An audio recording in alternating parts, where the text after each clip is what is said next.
Imagine कीजिए कि आप एक अच्छी नॉलेज लेते हैं, अच्छी जॉब भी लगते हैं और बैंक में आरडी, एफडी, पीपीएफ में इन्वेस्ट भी करते हैं। अब आपने इतनी मेहनत की है तो आप एक्सपेक्ट भी करते हैं कि आप अपने उन फ्रेंड से तो फाइनेंशियली अच्छा परफॉर्म करेंगे ही जिन्होंने स्कूल और कॉलेज में मेहनत नहीं की और बिलो एवरेज ही परफॉर्म किया था। लेकिन 40 की एज में आपको आपका एक फ्रेंड मिलता है जो पढ़ाई में आपसे बहुत बुरा परफॉर्म करता था, लेकिन जब आप उससे मिलते हैं तो आपको पता चलता है कि वो एक मिलियनेयर बन चुका है। यानी बचपन में तो उसने मजे किए ही और साथ में आपसे ज्यादा उसे रिवॉर्ड भी मिला। आप हैरान हो जाते हैं और पता करने की कोशिश करते हैं कि यार ये कैसे हुआ। बहुत रिसर्च के बाद आपको पता चलता है कि आपका दोस्त एक फायरमैन की जॉब लगा था, बहुत ही एवरेज सैलरी में, लेकिन उसने अपने नेबरहुड में नोटिस किया कि एक लोकल कंपनी बहुत ही जल्दी एक्सपैंड कर रही है और हर साल नई नई लोकेशन में नए नए स्टोर्स ओपन कर रही है, वो भी बिना लोन्स लिए हुए। उसे यकीन हो गया था कि ऐसा तभी हो सकता है अगर ये कंपनी बहुत ही अच्छा अर्न कर रही हो। इसलिए उसने और उसकी फैमिली ने मिलके इसमें 1.5 लाख रुपए इन्वेस्ट कर दिए। और क्योंकि कंपनी ग्रो किए जा रही थी इसलिए आपका फ्रेंड भी उसी कंपनी में हर साल कुछ पैसे इन्वेस्ट किए जा रहा था और इसलिए एक डिकेड में वो मिलियनेयर बन गया। लेकिन आप वहीं के वहीं हैं, एफडी, आरडी, पीपीएफ की गेम खेलते रहे। अब आप में से कई लोग सोचेंगे कि यार ये तो एक फिक्शनल स्टोरी है, असली में ऐसा थोड़ी ना होता है। लेकिन ये रियल एग्जाम्पल पीटर लिंच ने अपनी book one upon the wall street में दिया है, जहां पर एक फायरमैन टेम्पेक्स नाम की कंपनी के शेयर्स खरीदता रहा और फाइनली मिलियनेयर बन गया। और ये एक बेस्ट तरीका है पैसे से पैसे कमाने का। अगर अपना बिजनेस ना खोल पाओ तो कम से कम इतनी स्किल बना लो कि औरों के बिजनेस की ग्रोथ से पैसे कमाए जा सकें। अब हम में से कई लोग सोच रहे होंगे कि सर ये तो बहुत डिफिकल्ट है, हर कोई ऐसा नहीं कर सकता, या फिर हमें इन्वेस्टमेंट समझ नहीं आती। लेकिन इस वीडियो में हम बच्चों की भाषा में सीखेंगे कि हम इन्वेस्ट कैसे कर सकते हैं। So let's start my dear brothers and sisters. Imagine कीजिए कि आप शॉपिंग के लिए बाजार में जा रहे थे और आपको आपका एक बचपन का दोस्त मिलता है, राहुल। आप दोनों काफी टाइम के बाद मिले हो तो आप दोनों डिसाइड करते हो कि चलो यार थोड़ा टाइम निकाल के एक रेस्टोरेंट में कॉफी पी जाए। वहां पर राहुल आपको बताता है कि उसने एक बिस्किट बनाने वाली फैक्ट्री लगाई थी और उसे अपना बिजनेस एक्सपैंड करने के लिए मिनिमम 1 लाख रुपए की जरूरत है। क्या आप उसे पैसे दे सकते हो? इसके बदले में वो आपको अपनी कंपनी का कुछ हिस्सा यानी शेयर्स दे सकता है। आप राहुल को कहते हो कि मुझे सोचने के लिए कुछ टाइम चाहिए और फिर बाकी घर की बातें करके आप दोनों रेस्टोरेंट से वापस आके अपने अपने घर की तरफ चल देते हो। घर की तरफ जाते हुए थोड़ी देर के बाद आपको आपका एक और बैचमेट मिलता है, विकास। आप विकास के साथ भी अगेन रेस्टोरेंट में बैठ जाते हैं थोड़ी गपशप करने के लिए। विकास भी आपको बताता है कि उसने भी राहुल की तरह एक बिस्किट की फैक्ट्री लगाई है और उसे भी 10 लाख रुपए की जरूरत है अपने बिजनेस के लिए। क्या आप उसकी हेल्प कर सकते हो? अब राहुल और विकास दोनों ने आपको कन्विंस करने की कोशिश की थी कि क्या आप इनकी कंपनी में इन्वेस्ट कर सकते हो, और दोनों आपसे ये भी कह रहे थे कि आपको कोई काम नहीं करना पड़ेगा, सिर्फ पैसे ही देने हैं। अगर कंपनी ग्रो हो जाती है तो आपके पैसे उतने ही रेट से ग्रो होंगे जितनी की कंपनी की ग्रोथ है, और वो भी बिना मेहनत के। आप पैसे से पैसा कमा सकते हो। आप घर में बैठ के सोचते हो कि क्या किया जाए। दोस्तों दोनों ही ठीक हैं आपके, लेकिन आपके पास इतने पैसे नहीं है कि आप दोनों में इन्वेस्ट कर सको। आप अपने फैमिली मेंबर्स को देखते हो और उनके फ्यूचर के बारे में भी सोचते हो कि आप बिना सोचे समझे पैसे इन्वेस्ट नहीं कर सकते। काफी टाइम के बाद आप सोचते हो चलो अगर मैं दोनों में से एक फ्रेंड की हेल्प कर ही रहा हूँ पैसे इन्वेस्ट करके, तो कम से कम मुझे इन दोनों के बिजनेस के बारे में कुछ पता तो होना चाहिए। आप काफी देर तक बैठते हो और आप राहुल और विकास को सेम ईमेल सेंड करते हो जिसमें उनसे बिजनेस से रिलेटेड आपने कुछ सवाल पूछे। ईमेल कुछ इस तरीके से है, डियर भाई, इससे पहले कि मैं तुम्हारे बिजनेस में पैसे इन्वेस्ट कर सकूं, मेरे तुम्हारे बिजनेस से रिलेटेड कुछ सवाल हैं। तुम जितनी जल्दी हो सके मुझे इन 5 सवालों के आंसर्स ईमेल में रिप्लाई कर दो ताकि मैं ठीक डिसीजन ले सकूं। पिछले साल तुमने कितने रुपए की सेल्स की थी? 2, उस सेल्स में से तुम्हें कितना प्रॉफिट हुआ था? 3, क्या तुमने बिजनेस के लिए अभी तक किसी से कोई उधार लिया हुआ है? अगर हाँ तो कितना? 4, अगर कल को बिजनेस में कोई दिक्कत आती है तो क्या बिजनेस के पास पहले से कुछ पैसे पड़े हुए हैं बैंक में ताकि उस बुरे वक्त में बिजनेस चल सके? और 5, तुम्हारे पास खुद बिजनेस का कितना परसेंटेज है? पेरेंट्स और भाभी को मेरी तरफ से नमस्ते। आप अगले दिन उठते हैं और अपना मोबाइल चेक करते हैं। आप देखते हैं कि राहुल और विकास दोनों ने आपकी ईमेल का रिप्लाई किया है।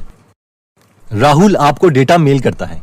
पिछले साल की सेल्स 10 लाख, पिछले साल का प्रॉफिट 3 लाख, अभी तक का उधार 50,000, बुरे वक्त के लिए कुछ रिजर्व्ड पैसे 2 लाख, मेरे पास बिजनेस की परसेंटेज 95%।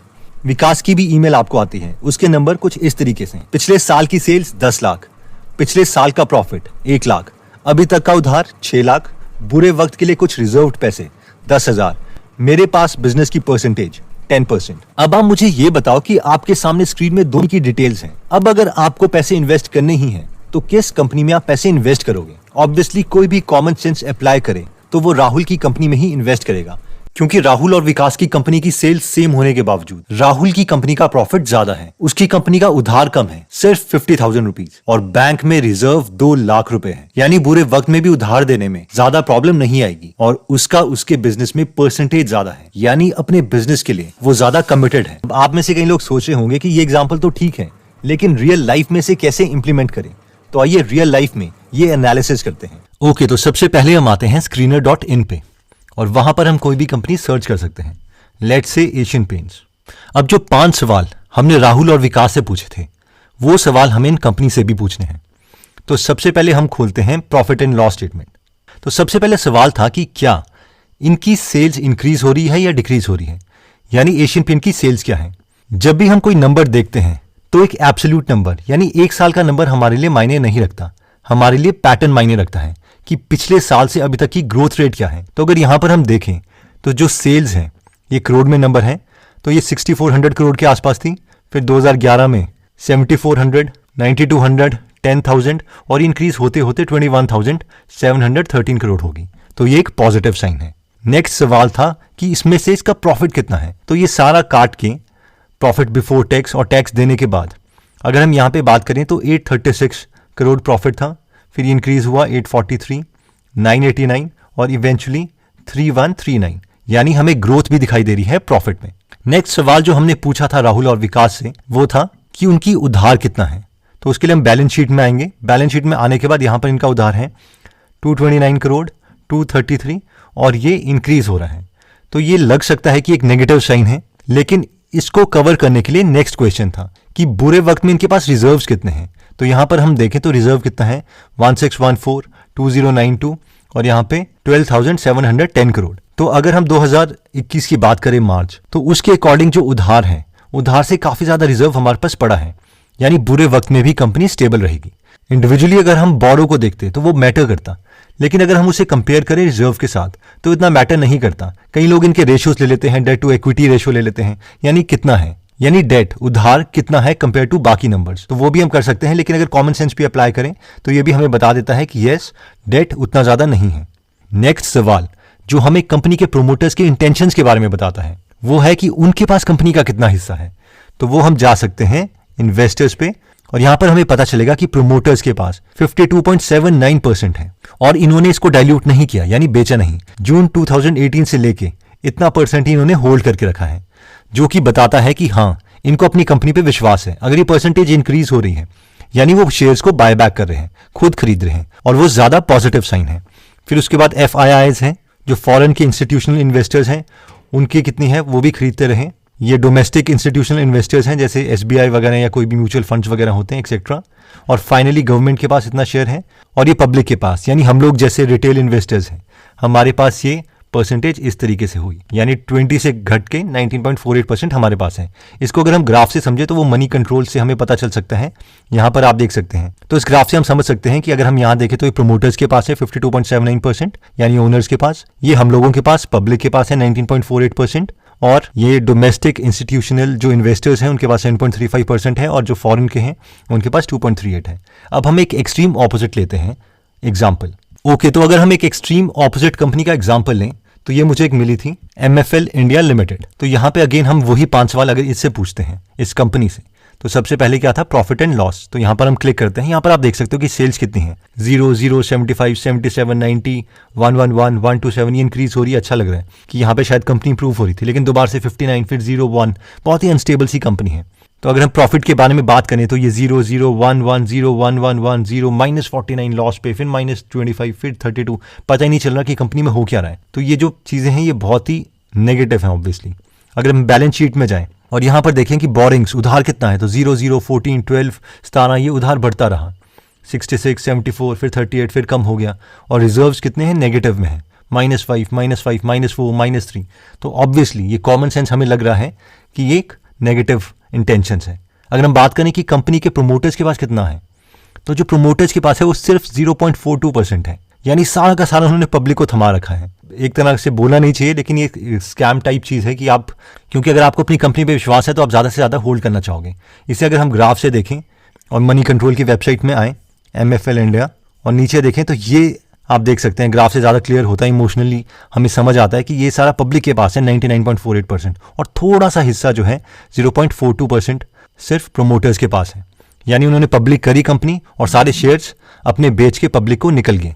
और इसकी जो सबसे नेगेटिव बात मुझे और भी लगी थी वो ये थी, अगर आप इनकी वेबसाइट पे क्लिक करें MFL इंडिया तो वो खुलती ही नहीं है। ये डोमेन नेम ही कोई खरीदना चाह रहा है, तो ऑब्वियसली जो भी इस कंपनी में इन्वेस्ट करेगा तो ये बहुत ही बुरी इन्वेस्टमेंट होगी और पोटेंशियली जो लॉस है वो 100% होगा। अब मेन सवाल आता है कि क्या अगर ये कंडीशन सेटिस्फाई हो जाती है तो हम किसी भी प्राइस पर शेयर्स ले लें? इसका आंसर देने से पहले हमें PE रेशो को समझना पड़ेगा। PE रेशो का मतलब है कि एक साल में 1 रुपए कमाने के लिए हमें कितने पैसे इन्वेस्ट करने पड़ेंगे। फॉर एग्जाम्पल, अगर हम बैंक की बात करें और अगर बैंक में इंटरेस्ट रेट 5% है और हम बैंक में 100 रुपीज इन्वेस्ट करते हैं तो एक साल के बाद ये 100 रुपए 105 रुपए में बदल जाएंगे। यानी 105 minus 100 is equal to 5 rupees की अर्निंग हुई है। तो इस केस में PE रेशो होगा प्राइस जो कि है 100 रुपीज डिवाइडेड बाय अर्निंग जो कि है 5 रुपए, यानी 100 divided by 5 is equal to 20। यानी एक साल में 1 रुपए कमाने के लिए आपको बैंक को 20 रुपए देने पड़ेंगे। इसलिए साल के शुरू में हमने बैंक को 100 रुपए दिए थे, यानी 20 के 5 नोट, तभी हमें हर 20 रुपए के नोट के लिए 1 रुपए मिला और टोटल 100 रुपए देने से हमारी अर्निंग 5 रुपए हुई। आई होप ये कॉन्सेप्ट आपको क्लियर हो गया होगा क्योंकि ये बहुत ही सिंपल है। अब अगर हमें ये देखना है कि कंपनी के शेयर्स अभी सस्ते में मिल रहे हैं या महंगे में, तो जो सबसे आसान मेथड है वो ये है कि जिस कंपनी को हम खरीदना चाहते हैं उस कंपनी के PE को हम बाकी सिमिलर कंपनी के PE से कंपेयर कर सकते हैं। अगर बहुत ही सिंप्लीफाइड वे में बोलें तो ये कुछ ऐसा है कि जैसे आपको कोई लैपटॉप खरीदना है तो आप सेम लैपटॉप 3-4 दुकानों से खरीद सकते हो। चलिए इसका प्रैक्टिकल एग्जांपल देख लेते हैं। अगेन हम screener.in में आते हैं और एशियन पेंट्स की जो PE है हम उसे उसकी इंडस्ट्रियल PE से कंपेयर करते हैं। तो जो स्टॉक का PE है वो आप देख सकते हो कि 90.7 है, यानी लोग 90.7 रुपीज देने को तैयार हैं पर साल 1 रुपए कमाने के लिए। और अगर हम इसे इसकी इंडस्ट्रियल PE से कंपेयर करें, अगर आपको यहाँ पे इंडस्ट्रियल PE नहीं दिखता तो आप इसे यहाँ से सर्च कर सकते हैं। जब आप इसे क्लिक करेंगे तो ये रेशो यहाँ पे ऐड हो जाएगा। तो यहाँ पे जो इंडस्ट्रियल PE है वो 85 है, यानी सिमिलर कंपनीज के लिए जो इस कैटेगरी में है उसके लिए लोग 85 रुपीज देने को तैयार हैं। तो बेशक इस एनालिसिस से हमें लग रहा है ये कंपनी के फाइनेंशियल तो स्ट्रांग है, बट अभी इसका जो प्राइस है वो थोड़ा कॉस्टली है। तो अगर ये डिप करता है, मान लीजिए काफी कम आता है, तो इस एनालिसिस के अकॉर्डिंग ये एक अच्छा परचेज हो सकता है। ऑब्वियसली अभी अगर हम खरीद लेते हैं तो ऐसा नहीं होगा कि हमारे पैसे डूब जाएंगे, क्योंकि फाइनेंशियल्स देखे तो ऐसा ही लग रहा है, लेकिन ऐसा भी नहीं होगा कि हमें बहुत ज्यादा प्रॉफिट मिलेगा। इसलिए I hope you got the point. Again हम कंपेयर करते हैं जो MFL इंडिया है। अगेन यहाँ पे हम इंडस्ट्री PE सिलेक्ट कर सकते हैं ताकि ये वाला जो रेशो है वो यहाँ पे आ जाए। तो उसकी इंडस्ट्री PE कितनी है 3.46 और जो स्टॉक PE है वो 0.30 है, यानी लोग 1 रुपए कमाने के लिए 30 पैसे देने को भी तैयार नहीं है। तो इस पर्टिकुलर पैरामीटर से तो लग रहा है कि ये अच्छा परचेज है, बट हम इसके फाइनेंशियल देख चुके हैं कि बहुत ही अनस्टेबल कंपनी है, इसका डोमेन नेम भी नहीं खुल रहा और ये बहुत ही छोटी कंपनी है 9.73 CR की अकॉर्डिंग टू मार्केट कैपिटलाइजेशन।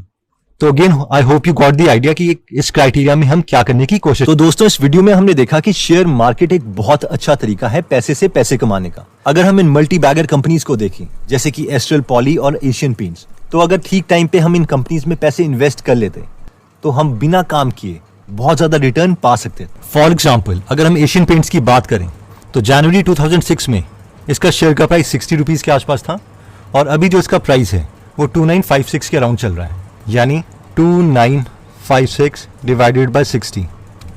ये एक प्रॉपर मल्टी बैगर थी, सिर्फ 14 सालों में 50 टाइम्स पैसा। वैसे ही एक और मल्टी बैगर कंपनी थी एस्ट्रल लिमिटेड। अगर यहाँ पर हम बात करें तो उसका शेयर का प्राइस 2007 में 7 रुपए था या 8 रुपीज के आसपास 7.8, और अभी जो इसका प्राइस है वो 1934 है। तो अगर हम इन नंबर्स को कैलकुलेट करें 1934 डिवाइडेड बाय 8 रुपीज यानी 242 टाइम्स, तो ये 250 टाइम्स बैगर थी। एक ये तरीका है इन्वेस्टमेंट कि आप खुद कंपनी नहीं चला रहे हो लेकिन आपके पास वो स्किल है, यानी हमारे पास वो स्किल है जिससे हम उन कंपनीज को आइडेंटिफाई कर पाएं। ऑब्वियसली उतना आसान नहीं है इसे प्रेडिक्ट करना, क्योंकि इस वक्त पर कोई नहीं कह सकता था कि इसका जो फाइनल रिजल्ट है वो इतना ज़्यादा होगा। बट अगेन अगर हम एक स्किल एक्वायर करते हैं और काफ़ी सारी कंपनीज में इन्वेस्ट करते हैं तो बहुत चांसेस हैं कि उनमें से 1 या 2 मल्टी बैगर बन सकती है। अब कोई भी श्योर तो नहीं हो सकता कि एक्चुअल में कौन सी कंपनी इस तरीके की निकलेगी, लेकिन फिर भी हमने एक फिल्टर, एक क्राइटेरिया देखा जिसे अप्लाई करने से हमारे सक्सेसफुल होने के चांसेस बढ़ सकते हैं। इस क्राइटेरिया में हमने देखा कि इन 5 चीजों को तो कम से कम कंपनी की चेक करो, जिसमें सबसे पहला क्राइटेरिया था नेट सेल्स, यानी क्या सेल्स हर साल ग्रो हो भी रही है या नहीं। जितनी ज्यादा ग्रोथ उतना अच्छा। दूसरा हमने देखा था नेट प्रॉफिट, यानी क्या प्रॉफिट भी इंक्रीज हो रहा है। तीसरा हमने देखा था बोरोइंग, यानी डेट यानी उधार, तो डेट जो है वो कम होना चाहिए और ये कॉमन सेंस है। चौथा हमने देखा था कि जितने ज्यादा कंपनी के रिजर्व्स हैं उतना अच्छा है, क्योंकि बुरे वक्त में हम डेट चुका सकते हैं। इस केस में कई लोग डेट और रिजर्व का रेशो ले लेते हैं, कई डेट और इक्विटी का रेशो ले लेते हैं, यानी इक्विटी के कंपैरेटिवली कितना उधार है। अगर 10% या 10% से कम है तो ये जनरली अच्छा कंसिडर किया जाता है। और पांचवा था प्रोमोटर्स होल्डिंग, यानी अगर कंपनी के प्रोमोटर्स खुद का सारा शेयर सेल नहीं कर रहे तो ये एक अच्छा साइन है, और अगर सेल कर रहे हैं तो ये ऑब्वियसली बुरा साइन है। फाइनली अगर ये पांचों चीजों से कंपनी की फाइनेंशियल स्ट्रांग लग रही है तो वेट करो कि कंपनी का पीई उनकी इंडस्ट्रियल पीई से कम हो। जितना कम होगा उतना अच्छा है, और मिनिमम इस क्राइटेरिया के बाद ही इन्वेस्ट करो। ऑब्वियसली आई होप आप लोग समझते होंगे कि एक 10 मिनट की वीडियो में पूरी एनालिसिस नहीं सिखाई जा सकती, इसलिए ये मेथड 100% सॉलिड नहीं है। लेकिन टू बी ऑनेस्ट कोई भी एनालिसिस 100% श्योर नहीं होती। इन एनालिसिस से ये तो पता नहीं चलता कि कौन सी कंपनी के शेयर्स खरीदने हैं, लेकिन ये जरूर पता चल जाता है कि किन किन कंपनी के शेयर्स नहीं खरीदने हैं। इसमें ज्यादा सक्सेस के चांसेस तभी हैं जब हम बिजनेस के बारे में 100% पता है, यानी प्रोडक्ट क्या है, क्या लोग उसे पसंद कर रहे हैं या नहीं, कंपनी आगे एक्सपैंड कैसे करेगी। और जितना ज्यादा हम इन्वेस्टमेंट को एज अ बिजनेस पार्टनर की तरह देखेंगे उतने अच्छे डिसीजंस हम ले सकते हैं। दोस्तों, अगर आप इन्वेस्टमेंट या बिजनेस से रिलेटेड नॉलेज मिस